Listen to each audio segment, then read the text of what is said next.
That's enough out of you. A weekly podcast where you'll hear the truth, or at least a closer version of the truth than most of the bullshit that's out there. Here are your hosts, Bill Rader and Sean Kane. Hello, and welcome to That's Enough Out of You. This is a weekly podcast where we talk about all kinds of stuff. We talk about history and sports history. We talk about historical figures. We talk about pop culture and movies and TV shows, that kind of stuff. I'm your host, Bill Rader. And I'm Sean Kane. And we are really excited about today's episode. We brought you part one a few days ago of the Lisa Pease interview that we did with her. And we're going to share with you part two today, which is, essentially just a continuation of our discussion with her. Part one, we really focused on the assassination. We focused on the CIA's role in the assassination. And then today in this part, we're going to focus on some more, more information on the assassination, really the Jim Garrison case. And we're going to get into some general political discussion. Sean, what else? I forget what else, because we did record this a few weeks ago. Yeah, we got into asked Lisa about how Kennedy was viewed by other world leaders and how his death was viewed in other countries, because I thought that was real important. So she gave a great answer on that. Yeah, that was some great discussion. So we're really excited to bring you part two of this interview. It's just really informative. Lisa's just a fountain of information with all things Kennedy, and whether it's JFK or RFK, and she's really fascinating. So we'll get to that. We'll get to part two in just a little bit. But Sean, how you doing? Good, buddy. Doing great, buddy. Yeah, weekend going okay? Yeah, weekend's going great, buddy. Yeah, good. Good to hear. So I know we've been getting a ton of feedback. Both we've gotten some email feedback, we get some social media feedback, which is great. I know, Sean, you've been getting some direct feedback from folks. Yeah, so many questions, Bill, and just emails and text messages, and just it's been great. Yeah. And a lot of good reviews out there. People really enjoy the show, and that's that's all we care about. We just want to make sure you guys are getting something out of it. Somebody's listening and somebody's enjoying it, having some fun. And so, Sean, what I know there was something specific you wanted to talk about today. You got some feedback from somebody that sent in a question. Yeah, you know what?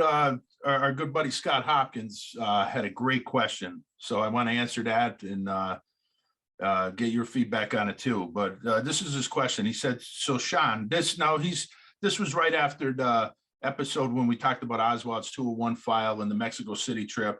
Yep. And he says, Sean, so did the CIA want to try and start World War III, or was this just to get us into Vietnam? And, that's a great question. Now, I don't think the conspirators planned on starting World War III. No, I don't think that was the end game. I think they're it's right out of the CIA playbook. I talked about William Harvey, and the assassination manual says right in there that, you assassinate your enemy and then you blame one of your other enemies. And I think they were tying Oswald to Kosovo to initiate a government cover-up. And not even that, I don't think they knew what direction Johnson would go, but they knew that Oswald was radioactive. So they knew that every agency that dealt with Oswald was going to go into cover your own ass mode, So they knew that they were going to cover it up. And this is the brilliance of the plan, where people who weren't involved in the actual planning of the assassination were involved in the cover-up. And that was the genius of it. And again, it goes to, who was in control of Oswald and his Oswald's files, and to be able to do that. Now, as far as the other part of that, about getting us into Vietnam, that's a great question. Was the pressure of World War III, did Johnson say, okay, I don't want no part of World War III, so I want to get away from this communist conspiracy, and I'm going to go with the lone gunman, but I'll give them Vietnam? Did that go into his thinking? Because remember, Bill, we talked about this, that whole weekend, all this stuff is going on. So Johnson, that Monday, he reverses Vietnam, Kennedy's withdrawal policy. So did that go into his thinking? Like, I'm not going for World War III, but I'll definitely go for Vietnam. It could have been into, that could have went into his thinking. I don't know, but that's a great question. Do you have any thoughts on that, Bill? Well, I mean, the CIA definitely, in my opinion, I'm just going by what I've heard and what you've said. I'm sure there was some kind of fear mongering that was involved with wanting to kind of convince the American people that communism was taking over the world, and we did need to get into Vietnam to. And they definitely wanted to extend the Cold War, Bill. That's no doubt. But there was definitely people like, say, General Curtis LeMay, who had no problem going to World War III with the Russians, because he wanted to bomb Moscow during the Cuban Missile Crisis. So yeah, there was people that definitely, they had no fear of World War III. And what was his quote? Something about the 20 million dead Americans is like collateral damage necessary collateral damage in order to get rid of communism. Right. So that's the thinking, that, you know what I mean? So that I think, yeah, there was probably quite a bit of that going on. So yeah, I don't know, Sean. It's so, and I think, again, as we've said this in the past, it's confusing, but it's intentionally confusing, right? There's nothing clear about this. Sure, and that's by design. And these guys are so brilliant. You're talking about Harvard and Yale grads and Brown grads, and and as far as the Mexico City and the Kosovo stuff, if people want to read more about that, the guy who's the best source for that information would be Professor John Newman from James Madison. And I mentioned him before because he consulted Oliver on the JFK movie, and he wrote some great books. And he wrote one, Oswald and the CIA, in an updated version. So I would, have everybody just check out his work. I mean, he's done amazing work. He wrote one on Kennedy in Vietnam, and he also had a friendship from doing this research. He became friends with McNamara and McGeorge Bundy. So he had some interesting things to say about them, because he was friends with them for a while before they passed away. So check out John Newman if you want to know more about Coast to Cove and Mexico City and even Vietnam. A lot of good information there, Sean. Just, and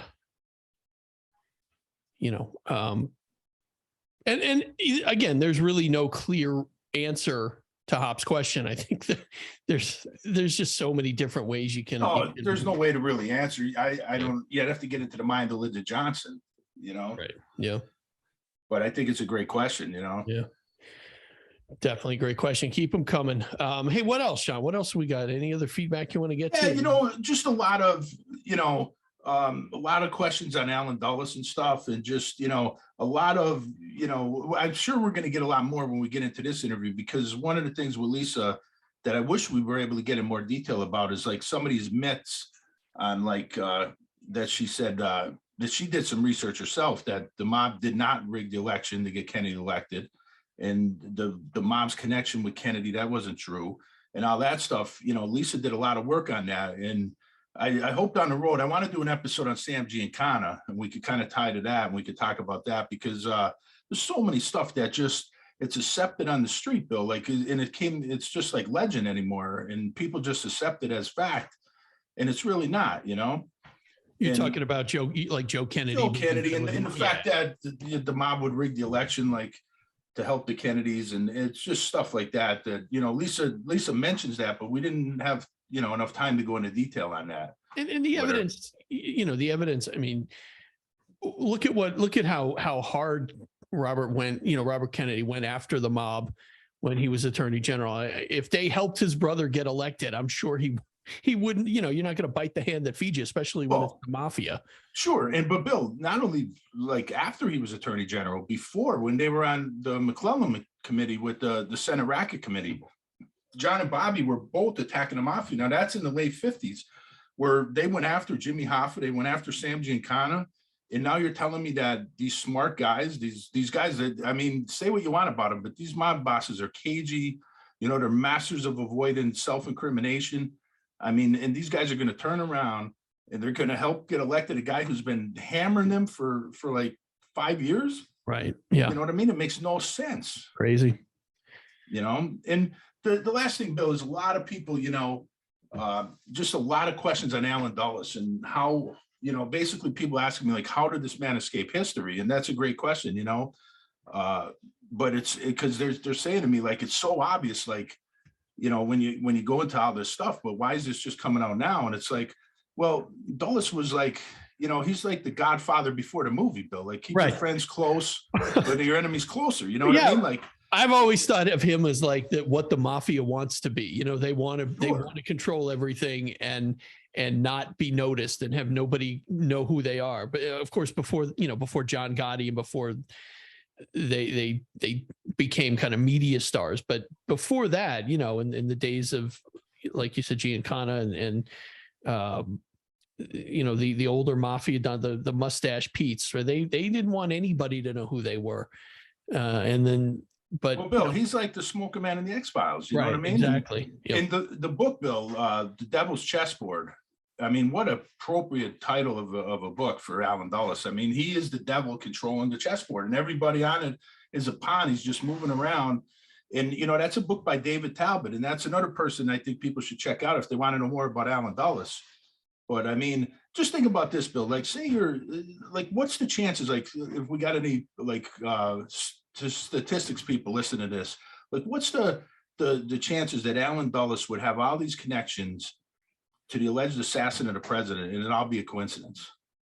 I mean, right from the start, like David Farry, is connected to the Civil Air Patrol Unit, which was started by D.H. Byrd, who's an oil man, who was a client of Alan Dulles at Sullivan and Cromwell, very close to Dulles.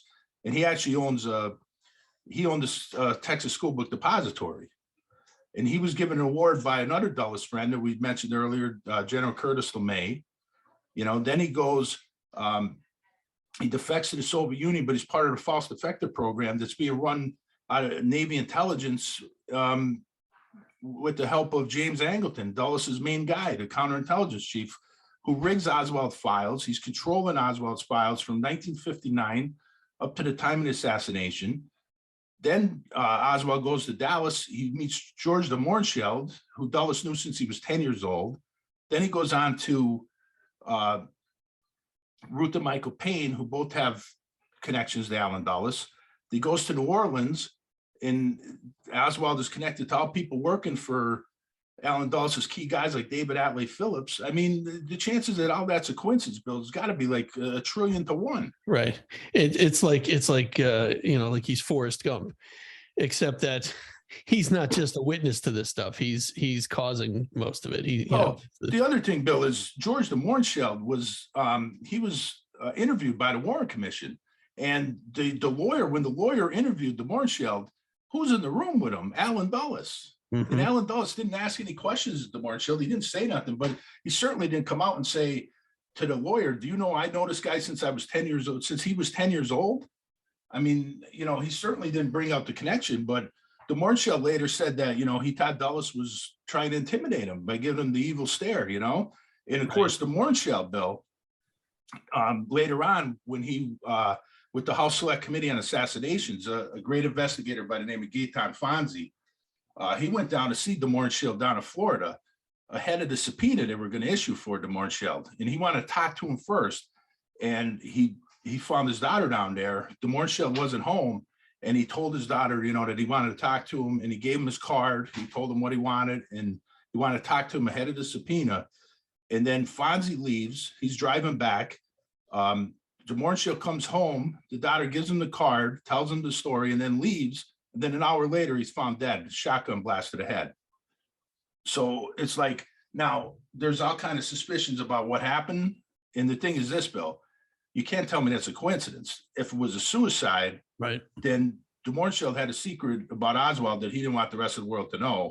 Or if somebody else didn't want him to get that secret out. You know what I'm saying? Like, you can't say it wasn't a coincidence or that it was a coincidence. I mean, and there's so many suspicious deaths surrounding that whole thing, like we could do a whole show on all the suspicious deaths. Like, are they all coincidence? And we will. We'll I'm sure we'll get into that. All right, Sean, what do you say we wrap up this discussion? We present part 2 of Lisa. Okay, buddy. Enjoy, everybody. All right. Enjoy it. Well, the next thing I'd like to discuss is let's just get into a little bit of the Jim Garrison case. Mm-hmm. All right. Jim Garrison, New Orleans district attorney, the only public official to ever try and prosecute somebody for the assassination of President Kennedy. He got a few tips early on that there was this guy, Clay Shaw, who might have been involved, that David Ferry had been involved. I think he actually interviewed David Ferry immediately after through an FBI tip that he might have been involved. And it wasn't until he talked to Richard Russell and he heard a few more things. He's like, wow, I really think there might be something to this, that there's more to this story. And this was about 1967. He was starting to look into it in seriousness. And so he was slowly discovering the CIA's plots against Castro. He discovered a lot of the sabotage operations, but he was kind of treading right into the assassination plots, talking to a lot of anti-Castro Cubans, and kind of quickly putting together that the CIA was working with this group to kill Castro. And as he's putting this together, then, it's like obvious, well, if they're trying to kill Castro and Kennedy won't let them, that same anger could be directed at Kennedy. And again, he's got a ton of informants who are giving him information. And so he eventually picks up Clay Shaw, based in large part on the informant Perry Russo, who said he was at a party where Clay Shaw and David Ferry openly talked about killing Kennedy in a triangulation of fire, which is exactly what happened at Dealey Plaza, and that they both kind of needed cover for where they were that day. And that day, Clay Shaw just happened to be speaking in San Francisco, and David Ferry was waiting by a payphone in the rain in Houston or something. Went on a duck hunting trip without any guns. And of course, David Ferry had a connection to Oswald really from the early age. Yes, from the CAP, the Civil Air Patrol. Right. Yes, and Ferry liked to hypnotize people, which I also find interesting, because one of the things, I would encourage people to look into, that I've never had the time or the energy at this point to look into, is, was Oswald hypnotized? Is that why there seems to be two behaviors to him? One that's like the pro-communist and one that's clearly the anti-communist, pro-American. I'm not convinced of that either way, but there is some evidence, and it's probably worth pursuing. But David Ferry denied knowing Oswald, despite Oswald having David Ferry's library card, when he was arrested. It's like, right. How does that happen? People had seen David Ferry and Oswald together. They had seen Oswald with Clay Shaw at various places. So Garrison had a case where he could definitely prove they knew each other, and he was able to convince the jurors it was a conspiracy. What Garrison wasn't able to do is prove that Clay Shaw was part of the conspiracy. And of course, once you connect Ferry to Oswald, though, Lisa, the question is, here you have Oswald, who's supposedly this communist.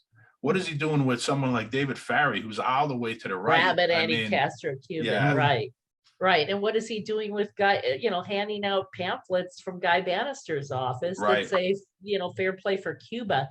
I actually looked into the fair play for Cuba creation, and every time, because there was like a congressional hearing, and every time they got close to how it was created, the subject would change, something would be diverted.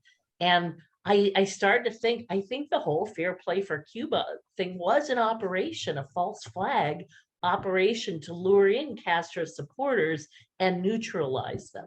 And I don't think Oswald was lured into it. I think he was part of that operation. I think that's why David Phillips probably met with him, because he was working on the propaganda against this organization. And what better way?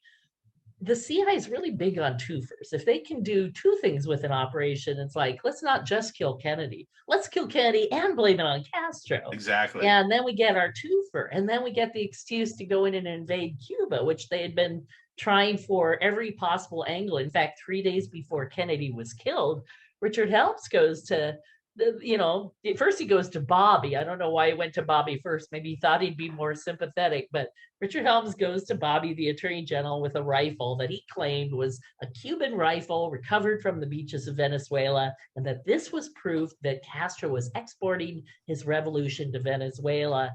And that was the only condition Kennedy said he would invade Cuba in, is if there was proof that Castro was exporting his revolution elsewhere, then he would take military action. So Helms really tries to convince Bobby. Bobby's not buying, and he said, but go talk to my brother. So Richard Helms walks into the Oval Office carrying a rifle. Wow. Can you imagine Wow. that implied threat? And like, you Oh my can't God. touch me. The Secret Service will let me in here with a rifle. And I can get to you at any moment, Mr. President. Kennedy, again, has balls. Yeah. He barely looks up. He's like signing, unimportant documents. He's like, okay, what is it? And Helms launches into the story. This is in Helms' biography, by the way, and it's fascinating the way he tells it, because to me it's such an obvious lie, and I think Kennedy obviously knew it was a lie too. But Richard Helms is like, all right, we found this rifle, and there were numbers on it, but we couldn't see them until we applied this very special chemical process. And then the numbers appeared just long enough for us to take a photo and then disappeared forever.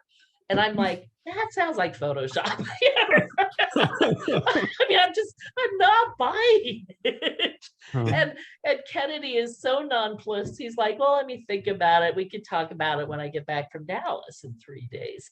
On the way out, Richard Helms asks for an autograph photo of Kennedy. Wow. He can't stand Kennedy. Hates him. He hates Kennedy. Maybe he Why knew what does was he coming. want an autograph photo? Because he's a collector. He had Hitler's stationery. In fact, I actually saw just recently here at the Reagan Library, they had an OSS display and they showed Richard Helms' letter to his son. I got a picture of it on Hitler's stationery that he had stolen. Wow. It's like that kind of stuff. He was a collector, and he knew Kennedy's signature would be valuable someday. Wow. And so he got one on the way out. It's like, I also wonder if that was Helms's last attempt to save Kennedy's life. Like, look, if you invade this, I'll call off the plot to kill you. Not that he would ever communicate that. Right. But in his mind, it's message, like, is there any other way? Do we really have to kill this guy to get what we want? And I think he left convinced that he did. And Kennedy went on signing the unimportant stuff, or, I think he was like signing autographs or something, whatever it was. It was clear that he was not in any way concerned about what Richard Helms had told him. And of course, Richard Helms would go on to destroy the Jim Garrison case. Yes. Richard Helms basically formed a Garrison operation group within CIA, and every day he would ask them, what are we doing about Garrison? James Angleton, head of counterintelligence and the person who probably sent Oswald to the Soviet Union, was running background checks on the jurors. Now, the only reason to do that would be what? Jury tampering. Jury tampering, right. Exactly. There's literally no other reason for that. You want to know, what can I get on somebody if the verdict isn't going to go in our favor? And I know from the Sirhan case, they had the room was very likely bugged. I mean, they had a secret feed and all that. And I am certain that Garrison's case was equally bugged. I'm sure they had bugs. In fact, Garrison had hired Gordon Novell to do his security, not knowing that Gordon Novell himself had a relationship with the CIA. And Gordon Novell actually had dinner with Allen Dulles one day. And Gordon loved the CIA. And if Garrison had spent any amount of time with Gordon, he would have figured that out. Isn't Gordon Novell, Lisa, isn't he the person that got the blackmail information on J. Edgar Hoover for Dulles? I don't think he was the one who got it, but he was shown it. Oh, he was shown it. Okay. Yeah, he claimed that when Garrison because Garrison quickly figured out that Gordon Novell was not a good guy. Right. When he tried to subpoena him and Gordon fled the state, Gordon was told was it Angleton? I think he said it was Angleton. Yeah, I think it was Angleton. He said Angleton showed him the photo of Hoover having sex with Tolson and said, because Hoover was trying to get Novell to back off his case against Garrison, because Gordon sued, he sued Playboy because Playboy outed him as CIA. Okay. CIA wanted him to sue Playboy to convince them that he wasn't CIA. Hoover didn't want him to do that because he felt it would open up a whole can of worms. And so Angleton showed Gordon supposedly the photo. And I talked to Gordon, and he wasn't a very good liar. I mean, when he was like outright lying in something I knew for sure he was lying, his voice would like change almost an octave. He was just like pathetic. So I can see why the CIA never officially hired him, as in like an internal operative. But he was one of these guys who did the little side jobs for them and stuff. And he did not seem to be lying when he told me that story. And in Anthony Summers' book, he talks about an OSS officer, the last name was Weitz or Weitz, Weitz, who had also seen the same photo of Hoover having sex with Tolson. And this would make so much sense because Hoover, being the strong law and order guy, you'd think he'd go up against the mob, but he wouldn't touch them. And if the mob had a copy of that photo and Angleton had been working with the mob in Italy at the end of World War II, the mob was very active in New York, off the docks and stuff, looking for Nazi submarines. They were paid informants and stuff. So the CIA was deeply in bed with the mob already. So it would have made sense that Hoover would have backed off if he thought the CIA or the mob or both had a copy of that photo. Right. That would explain why he's like, oh, the mob doesn't exist. But obviously it did. Exactly. Yeah. And it's amazing when you look into this, Lisa, the same names always keep up no matter what you're reading. Alan Dulles' name always comes up everywhere. And another name that you mentioned, James Angleton. I mean, his name, if we could just talk about him a little bit. Yeah. So again, here's the guy who's supposed to be the one ferreting out spies in the US government. Counterintelligence is where he got his start, and it's what he did for 25 years. And yet his best friend in British intelligence was Kim Philby, who ended up being, found out to be a deep, high-level Soviet spy within the government. And he couldn't even see it. Bill Harvey saw it. Harvey actually was the smart one there. And he pegged him early on, and Angleton was still defending him. And so very interesting. But Angleton, one of the interesting things, first of all, Oswald's file at CIA started under Angleton's group. Angleton had two areas. One was the big general Soviet counterintelligence area. Right. And then he had this little small black operations group called the SIG unit? Yes, as a special investigations unit. Right. Yeah, special investigations group, SIG. Right. And that's where Oswald's file was opened, which is significant. So he wasn't just some run-of-the-mill counterintelligence operative. He was a special operative, a black ops, totally deeply secret. And that was the group where Angleton had his most trusted, most closed-mouthed employees. That was the group, by the way, that liaisoned with the groups doing mind control for the CIA. That was the liaison point. It was the liaison point with the Office of Security, which would kill CIA agents that were found to be leaking or traitors to the government.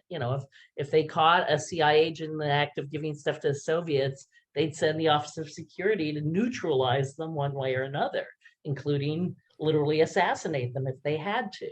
And so that's the other thing when you say people wouldn't, why don't people talk? It's like, well, most people don't volunteer to be shot, Right. It's exactly. not a human impulse that we have. Yeah.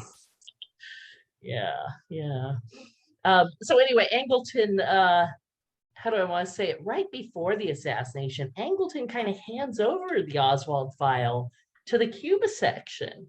And he kind of like washes his hands of it because I think he knows what's about to happen and he wants to be a step removed so that he's protected. And then who gets control of the liaison with the Warren Commission? Angleton. And that was not Helms's first choice. He actually had picked this guy Whitten, who was one of his trusted operatives, very intelligent, to write a summary, what did we know, what didn't we know? And Whitten calls into question the whole idea that Oswald was a Soviet operative. He's like, this doesn't really make sense. And he starts poking holes in theory. And then Angleton moves to seize control of that relationship. And Helms bows to Angleton. Yeah. So yeah, he was he's the one who carried Alan Dulles' ashes at the funeral when he was cremated, Right. Wow. It's like they were thick as very thieves. close. Yeah. Hey, can we circle back for just a second, Lisa? Excuse me. Sure. So I want to go back to the plot, the Castro plot. And Sean and I have talked about this, that, LBJ kind of found out some of these things and squashed them because he didn't want to start World War III.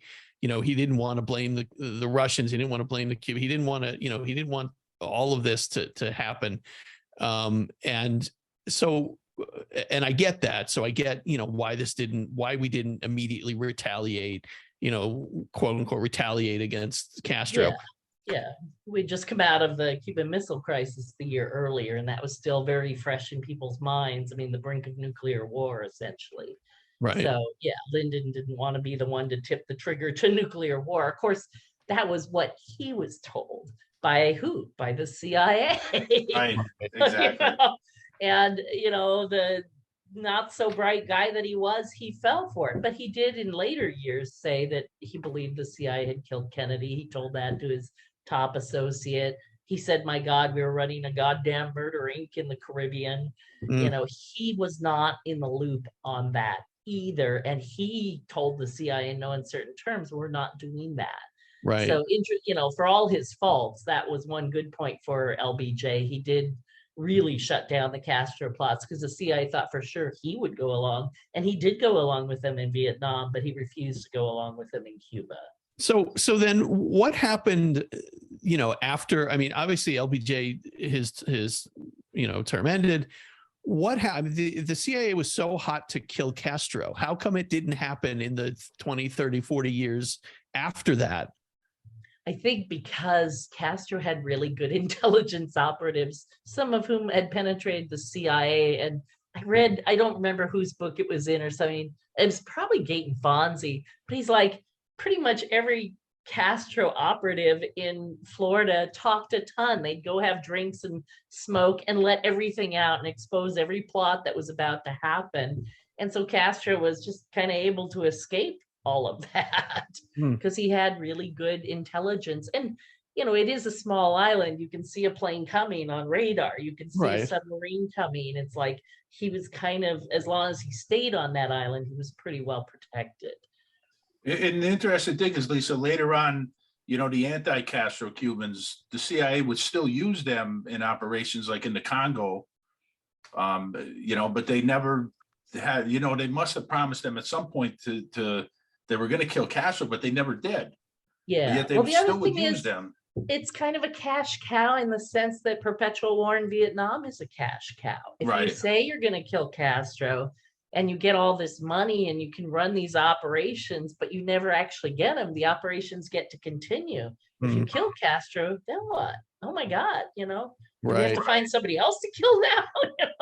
How do we keep the money, the cash cow going? Kind of the same thing as the Cold War, right? And the the Ukraine war. Yeah. Right. Yeah. Yep. There are all excuse me. There are always those who will make money from war and laud war and promote war so they can make more money. And absolutely. Howard Hughes was one of those. He's like, keep the Vietnam War going. I'm selling a ton of helicopters, And of course, the Rockefellers. And, Halliburton in the Iraq War, we all saw, how Dick Cheney made a fortune by advocating war there, How do people get away with this is what I want to know. And of course, the answer goes right back to the Kennedy assassination, because I wanted to talk about that. There's a lot of people on the left who are like, the Democrats are terrible. They never do anything for us. I'm like, but you know why that's the case, right? It's like, because when one of them tried to do the right thing by the American public and the world, he got killed in broad daylight, and no one ever got prosecuted for that murder. That's why the Democrats have been cowed ever since. They all know what happened. They know that Bobby was taken out by the CIA. They're terrified of the CIA. I have some quotes at the end of my book from Nancy Pelosi and Jay Rockefeller, who's the son of the David Rockefeller generation. He's only one generation removed. And he's like, I'm on the intelligence committee, but you think I have any oversight over them? Do you think I can tell them what to do and they will do it? Are you crazy? It's like, he has no power, and he's a Rockefeller. Well, that's the big picture of those assassinations of the 60s, Lisa, how they kind of marginalized our leaders. After that assassination, the president, the office of the presidency is basically relegated to a position where they really don't have the ultimate power. Right. They think they do before they take office, and they find out very quickly they don't. And Obama even made a comment at one of his gatherings. He's like, "Hey, I saw what they did to Kennedy and King. You know, I'm kind of like, I know the limits of there's what a I line can and that can't they know do." there's a line there and they can't cross the line. Exactly. And we've talked, Sean and I have talked about this, Lisa, how we really don't have those civil rights leaders, those famous lead. I mean, we've seen in what we've done, what they've, with Jesse, they marginalized them, and Al Sharpton. I mean, they're called kooks and they're marginalized. Exactly. We don't have those people that step up and say, "Hey, I'm going to speak up for those that don't have a voice. I'm going to be the one to lead us." We don't have that anymore. That doesn't exist. Right. I think, and again, I blame a lot of the CIA for that. They ran an Operation Chaos, which was a way to neutralize the left, and they came up with all the techniques of creating infighting, infiltrating all these, anti-war organizations and shutting them down, and telling false stories about the leader that then causes other people to question the leader. I don't know how we're going to get out of it. I think the message is we all have to kind of lead ourselves. Is that, no one is coming to save us. It's really up to each one of us as an individual to do the right thing. And if enough of us individually do the right thing, we really can change the world. But if we wait for the right person, or like a Bernie Sanders will save us, they're never going to let Bernie Sanders save us. Right. No. It feels like, shoveling shit against the tide, right? That's kind of the... Yeah, Sisyphus. We are all Sisyphus now, trying to push that rock back up the hill. It's never going to happen. But I think that's, I don't know, in a way, that's the fun part of being human. It's like standing up to evil is like, that's the cool part. We get to do that. We each get to be a superhero, and why not? Why not try that? I think that's awesome. But you know what, Lisa, we've become so distracted, I think, and detached, from what's actually happening. There's so many people that just don't care. They just don't care about who's in, who's running things, who's really, in power. Even elected officials, they don't do enough research. They don't do any research at times. So many people I talk to just say, I don't even vote because they're all crooks. Oh, I know. I hate that. It makes me it's like, one, they're not all crooks. A lot of them actually do care. But if only one side is paying them and voting for them, who are they going to work for? Right. And it's like, you have to get involved. If you can't donate money, you can donate time. If you want to have a say, you have to participate. Right. And I come as a child of the 60s, born in the 60s, and it's like, we do have the power. We have the power to do amazing things if we work together. I was part of the group that helped get Obama elected. I was part of the group that got Bernie Sanders on the primary, ballots. And, it's like, you can make some change, and you must. Otherwise, we aren't a democracy at all. So, and there are people who see the real condition and just give up hope. And I kind of get that too, because I certainly have my moments. I mean, there are times where it's like, why bother? It's never going to change. But like I said, then there are other times where it's like, life is a game. And it's like, the only way to win is to keep playing. If you give up, you can never win the game. And, if you die trying, you won, as far as I'm concerned. Yeah, that's a great attitude. And you look at someone like Stacey Abrams in Georgia, someone who did grassroots, she would go door to door and knock on doors and explain to people, this is why you need to vote. This is how important it is, because these are the things that are going to happen if you don't. And, and we all need that. I think every state needs a Stacey Abrams, somebody who will go to these neighborhoods and to explain to people how important it is. Their vote is so important. It doesn't matter what side, we don't talk about one side or the other on this show, but just the fact that you're participating, that you're involved, and that, that your voice does mean something, your vote does count. It's so important to do that. And, I mean, that is the essence of a democracy. If we want to be a democracy, we have to participate. And it's interesting, in Australia, you are fined if you don't vote. They consider it that important that you literally have, and it's a substantial fine. It's like a few $1,000s. And so everybody, not only does everybody vote, everybody pays attention, because since they have to vote anyway, they want to know what they're voting on. Yeah. And I think we should have that here. It's also a national holiday there. And if Should be you're here. traveling, you go to the embassy and they'll throw shrimp on the Barbie for you in the embassy there. It's a party. It's like it's a celebration of democracy. Here we bury it on Tuesday, and a lot of employers don't give you time off. And I think that's also by design. And certain people, certain politicians want to make it harder for people to vote. You have to get on 3 buses to get to where you need to go, and sometimes you get there and you realize that's not where I'm supposed to be. Yeah, it's so sad. And that kind of election fraud where people are sent to the wrong polling place, that then again never gets prosecuted. No one goes to jail for that. If people went to jail for that, it would stop happening. Yeah. Right. And I think it's because both sides do some of that. Right. Although it's funny, I worked for a firm that supported both Democratic congressmen and Republican congressmen. And I will say this, only the Republicans ever asked us to cheat. The Democrats never did. Republicans wanted to do some dirty tricks. We said no, but they asked, and the Democrats never asked. So, yeah.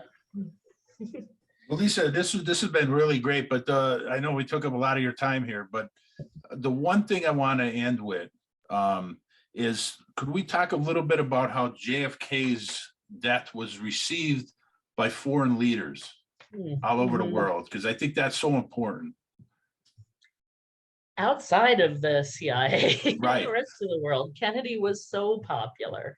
And again, he was popular because he said, I will respect other nations and let them make their own decisions. And so Nasser in Egypt, he's trying to form a new state, and he didn't want to have to be part of the US or the Soviet Union. He wanted to be an independent country. And Congo and, all these other places, Chad and, I could go on and on. Indonesia, he was supporting all the countries that were fighting off imperialist powers. And I think it was in his peace speech where he said, it might have been in a different speech, but something like, maybe it was around the time of Lumumba's death. But he said in his speech, we don't want you to throw off one colonial power and then suddenly have to join another, basically. I don't have the exact quote handy, but Ireland itself was a colony of the UK, of England for many years. And so he knew what it was like to be second-class citizens, in a country and treated differently. And that's why viscerally he understood the struggle of other nations. And that's why when he died, then people all over the world mourned him. In the Yucatan Peninsula, peasants cleared a plot of land and set up a memorial for him. Nasser was, really sad because he was the first president of the United States who seemed to understand their struggle, all around the world. Who was the leader of Ghana at that time? Nkrumah. Somebody gave him a copy of the Warren Report, and he flipped to the page where it showed the commissioner, pointed at Dulles and said, whitewash. It's like, other countries knew. Every other country assumed it was a conspiracy because that's how things happen in the world. Only in America have we been told over and over the big lie that Kennedy was killed by a lone nut. It's shocking how many people I know personally, are persuaded by that. And these are intelligent people. They are not mentally deficient or whatever. It's just our brains are wired for tribalism. And where the tribe goes, or the perceived tribe goes, because when you survey the American public, there's still 70 to 80% of them who believe it was a conspiracy. Right. But when 100% of the media says it wasn't a conspiracy, that sways that 30%, and they're like, well, everybody says it wasn't, you're the oddball. And I'm like, actually, I'm not. you're the dupe for believing all that. And Lisa, one of the things, you were in the documentary with Oliver Stone, the Destiny Betrayed, which was such a great documentary. I recommend it for everybody. But one of the powerful things was at the end when they talked about all the statues of Kennedy in foreign countries. It's just amazing. It's really Bobby amazing. Kennedy Jr. talked about that in the film, and he said one of the measures of the popularity of a political figures, how many statues are put up, how many streets are named after them around the world. I mean, and then they cut to all these shots of like, Kennedy streets and Kennedy statues literally around the world. Yeah, Unbelievable. it's incredible how popular he was. And We have It Kennedy still Drive is. right here in town, right? We do. Kennedy Drive right next to us. A block great. away, Kennedy Drive. Yeah. Oh boy. Yeah, I don't Yeah. think we have a Kennedy Street here in Los Angeles, which kind of doesn't surprise me. It's more right wing than people on the East Coast think. Yeah. So Yeah, no, Sean and I have talked many times about this. My dad, who was a very intelligent man, my whole life he had told me, no, it was this, people, those nuts will tell you it was this, it was that, but it was just this guy. It was this lone nut who hated Kennedy, and he felt that way up until Jim Mars came to my college when I was going to college in the early 90s, and he did his presentation, essentially, presented what was in the book, Crossfire. And I told my dad about it. And then we went to see the movie together. We went to see the JFK, and his mind totally changed after that. And he started to, to look into things, and we had a lot of talks about it. And I know Sean, we've talked about it together. And just, that's the type of stuff that we need more of. We need people to open their minds, even though they've thought the same thing their entire life. Right. A little date. And that's why I say, don't give up on your fellow citizens either. It's like, don't just shun them or put them down. That's no one learns from that. Right. But people do learn if you ask questions like, why do you believe that? Would you change your mind if, there's ways to kind of phrase things that can make a more open-ended conversation where people feel free to shift what they're believing and thinking. Yeah, in fact, I used to be part of a hiking group, and most of the people in the hiking group all thought, Oswald acted alone and thought, oh, Lisa's really smart in a lot of ways, but she's wrong on that. And the same with the RFK case, because the leader of our hiking group actually knew the shop owner who had fired Sirhan for being, surly, and it's a long story or whatever. But so he was convinced that Sirhan really was this violent, terrible guy because of his neighbor. Yeah. And he came to hear me speak when my book came out. And he told me afterwards, he's like, okay, you changed my mind. I believe he's innocent. And I'm like, thank God. Well, we're going to have you back, Lisa, if you'd come back to talk about RFK.